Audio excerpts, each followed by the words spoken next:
It was the dead of winter in Maplewood, the kind of January cold that seeps into your bones and won't let go. Outside, the world was muffled in snow, but my mind was a storm. Jacob, my neighbor's son, was a painter at 21, consumed by his art capturing the human form with a rawness that could stop your heart. His studio, a cluttered sanctuary in their house across the street, was alive with canvas paint-smeared jars and the chaos of creation. That morning, I wrapped myself in a thick robe, shielding against the chill creeping through our Vermont kitchen. Sipping steaming coffee, I stared out at the frost-covered window, lost in thought. My husband Mark was off again, work or his bowling nights, always something pulling him away. I'd grown used to it, the quiet ache of his absence. The stairs creaked, and Jacob appeared holding a mug of tea and a canvas, his dark eyes bright with excitement, hair a mess from a late night. "Morning, Clara," he said, his voice warm, steady. He propped the canvas against the counter, and I smiled back. "Morning, sweetheart." His enthusiasm, even in the dead of winter, warmed me like a fire. "Did you sleep?" I asked. He grinned, sheepish, shrugging. "Working, actually." "Want to see?" I nodded, curious. He turned the canvas, revealing a painting so raw it stole my breath, a figure bathed in soft light, strength and vulnerability woven together. The depth, the intimacy, it was beyond his years. "It's incredible, Jacob," I whispered, awestruck. "You've got a gift." He looked away, cheeks flushing. "Thanks, Clara. Couldn't have done it without you." We shared a silent understanding, a bond forged in the spaces Mark left behind. By late afternoon, curiosity pulled me to his studio. Jacob stood before a new canvas brush, moving with precision, the air humming with his focus. He smiled softly when he saw me. "Caught me," he teased. I stepped inside, drawn in by the scent of paint and turpentine, the room glowing with winter sunlight. He stepped aside, revealing a study of hands, their delicate gestures screaming emotion. "These are beautiful," I breathed. His eyes met mine, unwavering. "I'm thinking of a series human forms raw emotion." I nodded, impressed. "You see things others don't."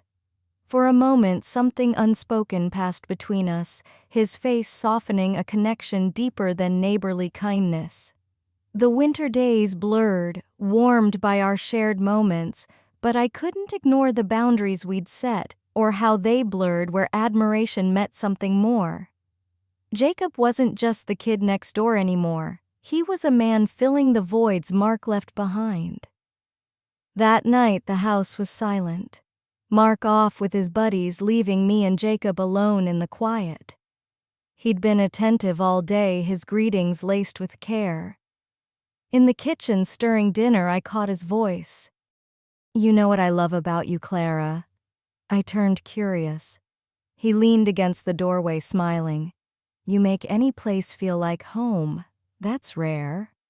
His words, soft and sincere, lit a warmth in me I hadn't felt in years. I laughed, brushing it off, but his tone lingered, heavy with truth. That evening, by the fireplace, flipping through a magazine, Jacob appeared with a box, his grin, boyish eyes alight. "I've got an idea," he said, setting it on the coffee table. "What's this?" I asked, intrigued. He stepped back, urging me to open it. Inside was a red satin robe shimmering like liquid flame. I gasped, "What's this for Jacob?" He shrugged, serious. "I want to start a portrait series, personal, warm. I want you to model for me, please." My heart raced, excitement and nerves tangling at the thought of being his subject. "You want me to do this?" I asked. He nodded, earnest. "You'd be perfect in it, just for a portrait."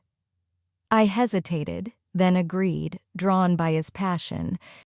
"Okay," I whispered. His smile widened, infectious. "I'll set up. You put it on?" My hands shook as I slipped into the robe upstairs, the satin cool against my skin, making me feel alive, bold, like a version of myself I'd forgotten. In the living room, a chair draped in a wool blanket sat under the flickering firelight. Jacob's easel stood ready, a blank canvas waiting. "You look stunning," he said, his voice warm with admiration. He motioned to the chair, and I settled in the blanket's softness, calming my nerves. He painted with confident strokes, his focus intense. "Hold still," he teased. "You're making this too easy. You're naturally graceful." I laughed, shaking my head. "You're ridiculous, Jacob." His eyes locked on mine. "No, really. You're incredible. I just hope I can capture you right." His words stirred pride and vulnerability I wasn't ready to face. Silence fell, broken only by the scratch of his brush and the fire's crackle. The air grew heavy, an intimacy beyond words blooming between us. "Remember when I'd draw you with crayons as a kid?" he asked, suddenly pausing. "You kept every awful one." I smiled, warmth flooding me. "They weren't awful. They were precious because they were yours." His gaze softened. "You've always been my favorite subject, Clara. Not just for art, for everything." His words hit hard, my cheeks burning, his voice making me feel seen in a way I hadn't in years. He stepped back, studying the canvas. "Done," he said, pride in his voice. I crossed the room, stunned.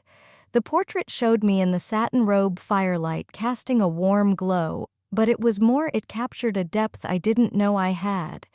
"It's beautiful," I said, voice thick. "Thank you." He turned serious. "Thank you for everything."